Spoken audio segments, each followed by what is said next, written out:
So we have one more chapter here. We're moving on into the beginning part of the initiations, the empowerment section, and chapter 11, the qualifications of master and disciple.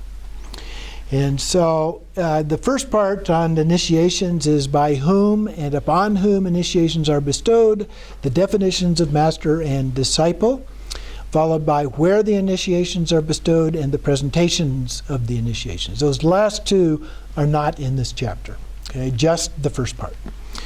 And so those follow in other chapters here. So the first part then is about the definitions of master and disciple. And so that then is broken down into definitions and discussion related to the master, followed by some related to the disciple. So the definition of the master is divided into three parts: the guru to be relied upon, those who are unsuitable, and ways of devoting yourself to the guru, as well as some exceptional circumstances. What do you do if such and such? So first, the definition of the guru to be relied upon, and we have a quotation from the condensed Tantra at the bottom of the page. First, the guru to devote oneself to keeps his vows, dwells in the Vajra vehicle, meditates upon the reality, is unattached, untainted, and of a patient nature, has entered the path, shows the path to the disciples, and takes away the fear of hell. From reality, he is of the brahmacharya. And for Mara, he is the Vajra club. Such a one is known as a heroic Vajra mind upon this earth. Brahmacharya basically in this context means somebody who is virtuous and practices virtue in their daily life. So then it goes on, starting with the second line right below that, to request an initiation, one must first rely on a guru. What kind of guru should one rely on? One who keeps the samaya, the vows, and one who dwells in the path of the Vajra vehicle, the highest secret mantra. This means to possess the mantra vows from the initiation of Kalachakra. So you have to have received the initiations before you're qualified to teach them. Then meditates upon reality means one who meditates upon Kalachakra completion stage. Unattached means to have no attachment for wife, children, and so forth, and no regard for his own body. There are some hidden meanings in some of this terminology too. Untainted means to be untainted by desire, anger, ignorance, pride, jealousy, and miserliness. Some of these are a little bit on the extremes, I would say, so think in terms of middle way as opposed to extremes. Of a patient nature means to have no regard for the fruits of fame and wealth, but to be occupied instead by the welfare of the disciples. So their focus is on the disciples, not themselves. Has entered the path means that he has entered the general Mahayana path. Shows generally speaking, that would be the Bodhisattva path. Shows the path to the disciples and takes away the fear of hell means by showing the perfect path to the disciples who rely on him as a guru, it becomes possible to remove the fears of hell. From reality, he is of the brahmacharya, means that from meditating upon emptiness, he has attained the unmoving brahmacharya, the supreme unchanging bliss. So here it's looking at it from an ultimate point of view. For Mara, he is the Vajra club, means that in destroying the four types of Maras, he is like a Vajra club. The four types of Maras are the aggregates, delusions, death, and Devaputra, which kind of like a personification of desire in the God realm. It's kind of like a Cupid in the God realm. And then one who possesses these qualities is famed as a heroic Vajra mind upon the earth. So that's an overview description of what this ideal guru should be like. And then from the great commentary, quoting from the condensed Tantra, stable, disciplined, and of intelligence, patience, patient, honest, free from deception, knows mantra and the yogas of Tantra, is compassionate, wise in the commentaries, knows well the 10 activities, is wise in the mandala drawing, a master skilled in teaching Tantra, of great faith and with senses tamed. The 10 activities that are mentioned in here are means, knows well the 10 activities, is then explained in the quote here from an Adornment to the Vajra Essence Tantra, and it is talking about 10 outer activities. The characteristics, so those would be the 10 virtues. Then these characteristics may be further divided into those possessed by a fully ordained monk, a novice monk, and a layperson. The fully ordained monk is best, the novice monk second, the layman is the lowest of the three. And then it goes through a variety of different possibilities here. But then it talks in the next heading here, we have the characteristics of those unsuitable to be gurus. Page 214. Proud, ruled by anger, lacking vows, greedy, without knowledge, working to deceive disciples, a mind that has fallen from great bliss, without initiation, totally attached to wealth, unaware of harsh and coarse words, filled with carnal desire, the wise disciples should abandon such people as causes of complete enlightenment as they would abandon hell. So people with such faults are not fit to be the gurus of the Vajra vehicle. So on one hand, we had those who were kind of ideal, and on the other extreme, we have those that are absolutely not fit at all. So most fit somewhere in the middle way, in between these two extremes. And so it says there can be no meaningful receiving of the initiation with these latter types. One will become infected by a measure of his faults and fall from the elevated status in this and future lives. Without knowledge means to be without essential teachings on the sixth branch yoga. Working to deceive means telling lies. A mind that has fallen from great bliss without initiation is without having received the initiation. They teach it to others. Filled with carnal desire means only for the pleasure gained from sexual union of the two organs. I guess any other kind of sexual union is fine. The way to rely upon the guru is firstly to know the characteristics worthy and unworthy of devotion, and then to examine thoroughly who is and who is not fit to be a guru. And then from the great commentary, he says, disciples who wish to gain worldly and non-worldly powers, way of mantra, should first devote themselves to a guru. Furthermore, one should examine the Vajra master thoroughly. One should thoroughly examine his words. Otherwise, relying upon the guru unexamined, the disciple's dharma will be perverse, and perverse dharma will send them to hell. So when they first talk about devoting themselves to the Dharma, I think that you need to take that a little bit lightly. At the very beginning, you don't want to make a vow of commitment to a particular Dharma. You need to get to know them. And we've seen from many other texts that it talks about getting to know them, what they are like, and so forth, before you make a firm commitment to a Dharma, to a Lama, because when you make that commitment, it is a fairly firm commitment. It's not one that you can't get out of, but you don't want to try and get out of it lightly. Okay? And it goes on to explain that a little bit more here. Below the next quote, so at the very bottom of page 215, however, what should one do if one already regards a guru, someone endowed with those unworthy characteristics? So we've already made the commitment, and you discover that they have characteristics that are inappropriate. So then we have a quotation from the great commentary in the mantra at the top of page 216, in the mantra, even though one has taken a guru as a person with the faults of pride and so forth, wise disciples, meaning those of intelligence, will abandon him as a cause of complete enlightenment, as a cause of complete enlightenment, as they would abandon hell. So if you find yourself in that situation, you want to get out of it because it's not going to be helpful to you.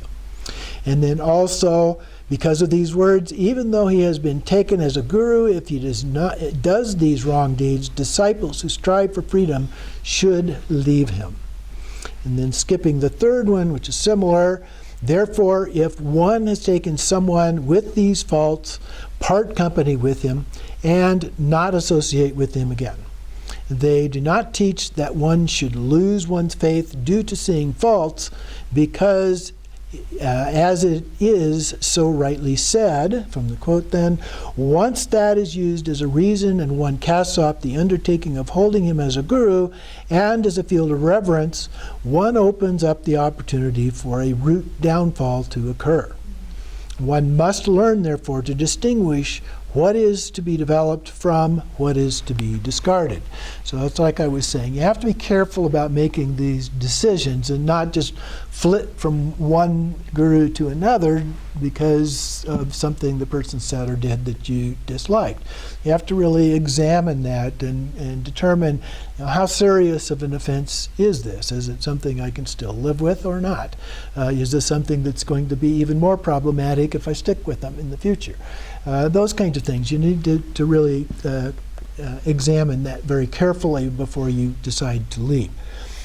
What should one do if a qualified Lama with all the characteristics cannot be found? And that's another issue that we have, particularly in the West. And it says, in these troubled times, faults of good qualities of gurus are mixed. As I mentioned, the middle way. None are completely without fault. The disciples will come to rely on those discovered after careful examination to have the preponderance of good qualities. So as long as they've got a preponderance of good qualities, although Anto Rinpoche once, when he was here, said, well, I think I have maybe one or two of these things. So, anything between the two extremes is good at one level or another. And then at the end of that paragraph, I'm on 217 at the top of the page, it is essential that they have received the complete initiation, hold the tantric vows, and are wise in the rituals of initiation. So they at least have to have some good basic qualifications in order to be able to lead people through this whole process. That's why I don't do the initiation and so forth. I'm not qualified to do that. So then, the next part are ways of devoting oneself to somebody who has already become the guru. So when you commit to the guru, then you should have a sense of devotion to them. So it's going to elaborate a little bit on what that means. So then, ways of devoting oneself to the guru.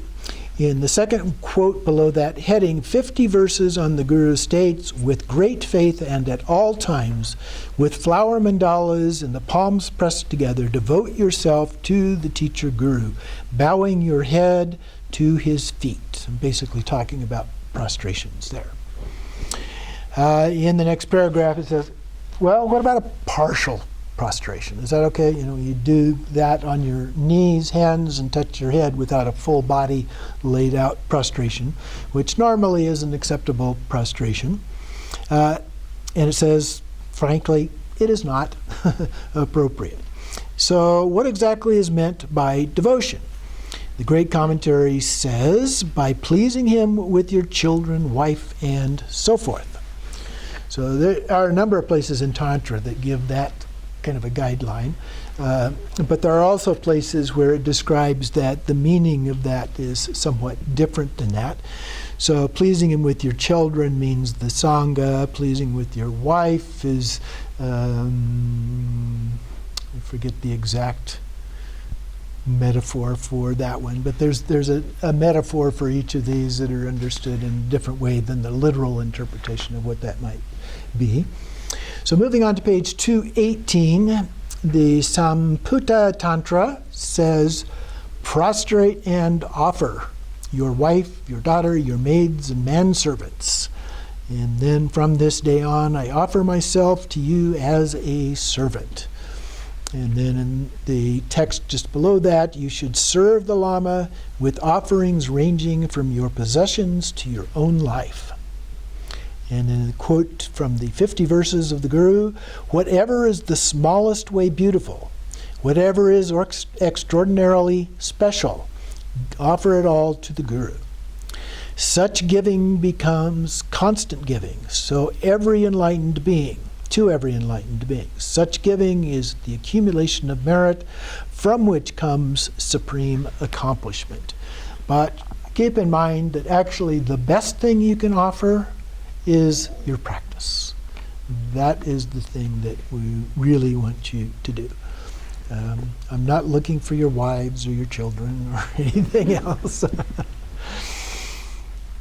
But giving is, I think, an important thing in your life. The Dalai Lama talks about how as we do engage in giving, that it becomes very special to us. We benefit in many, many ways in our own lives from a sense of giving and generosity. Generosity, of course, is the first of the four perfections, and so generosity is a very important part of the tradition.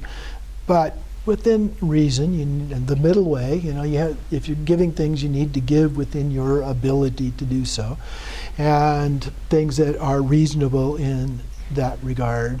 But again, always practice, practice, practice. At the bottom of the page, it says, please the Guru in many ways with wealth. I would change that to Dharma wealth and devotion. And then on the top of 219, exceptional circumstances. And these deal primarily with the case where the master is at a lower level than the practitioner, and especially a lay practitioner or novice monk kinds of issues here. I'll go through a little bit of this. I don't think we need to go through all of this because it deals primarily with monks and nuns and the monastic tradition as opposed to others. But it says monks should prostrate to the Vajra master at all times, householders and to householder novices, except at times of teaching, they should not. That would be when the novice or householder is the one giving the teachings. And in that case, they're told to either prostrate to a Dharma text or a statue with the Buddha, as opposed to that. Below the two quotes there, then, therefore, this is part of another, I guess it's still a part of another quote. Therefore, if one is a householder or a novice of the same status as a fully ordained Vajra master, how should one act?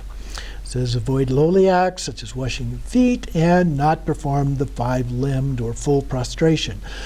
But when the Guru visits, perform devotions of offering gems, money, and so forth, and at times of teaching, prostrate to the holy Dharma and so forth in front of one.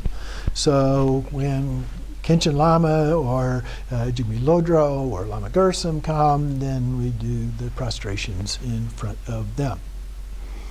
The above are exceptions to previously taught days of devotion. I didn't go into any detail to explain how they are different, but it talks about that.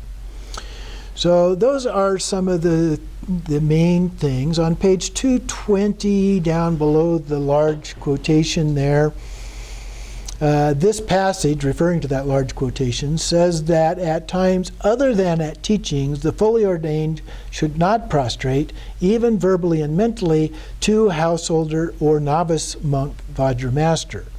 I think this needs some investigation, he says.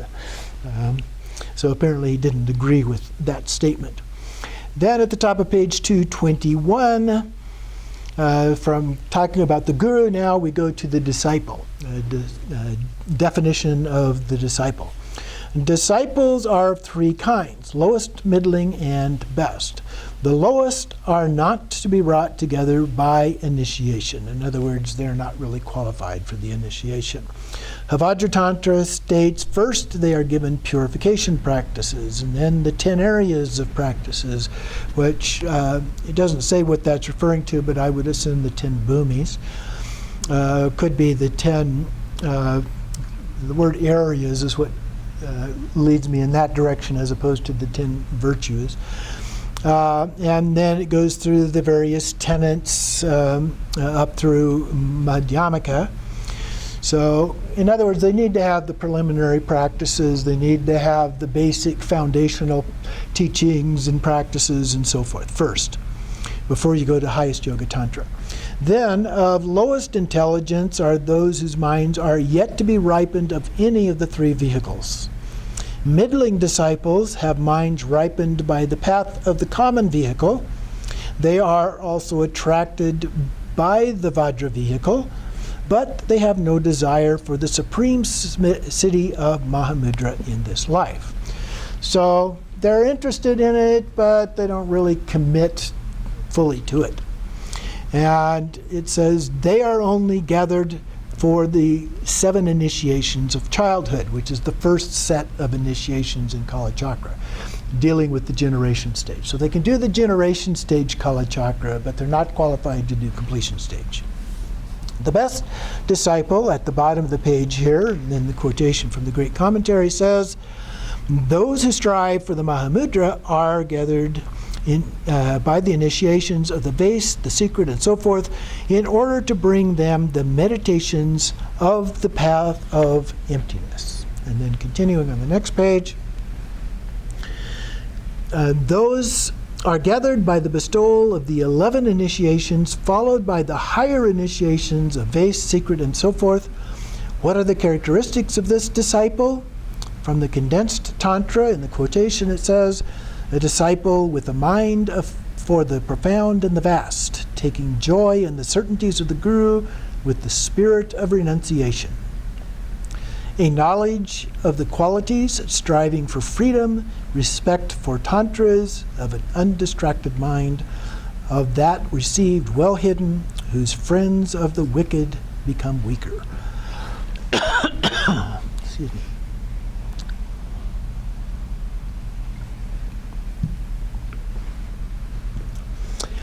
How such a disciple is to be gathered? Such a one is gathered by the very wise gurus with the wisdom initiation and so forth. So they can do the higher level initiations of the completion stage. Profound here refers to compassion, vast to aspected emptiness or empty form endowed with every supreme aspect. Vast and the profound are indivisible. Taking joy in the certainties of the Guru means to be free from the 14 root downfalls and to take joy in the 10 virtues. With the spirit of renunciation is no regard for wealth and possessions. Knowledge of the qualities means unshakable faith in the jewels. Striving for freedom means no regard for the attainment of worldly cities. Respect for the Tantras means guarding the vows taught in the Tantras. And of an undistracted mind means not to be distracted by or content with worldly paths of the generation stage and so forth. Top of page 223, all profound instruction received in the completion stage is kept well hidden. Wicked, in the line, whose friends of the wicked become weaker, refers to those who live lives of non-virtue and who work for material gain. Their friends, in quote, are the paths of 10 non-virtues. These become weaker. So the non-virtues become weaker, the virtues become stronger. To summarize then, the best disciple is one whose mind has been purified by the Mahayana mind, bodhicitta, the mind of enlightenment, along with other practices of the common path, and who has completed the generation stage. Alternately, if the generation stage has not been completed, the best disciple is one who has received the 7 initiations of childhood, for the generation stage and who has no desire to attain the common powers, but strives from the depths of his heart to achieve the supreme city of Mahamudra. So that concludes that chapter. When the Dalai Lama gave the initiations in Bodh Gaya this year, anybody was gathered to attend that, regardless of what background or qualification that they might have had. He simply said, if you're here without the standard qualifications, then you receive it as a blessing. If you have the qualifications, then that gives you the initiation to go ahead and do the practice. But as that pointed out, it doesn't take very much to qualify to do the generation stage practices. It's the completion stage practices that require a little bit further along development with that.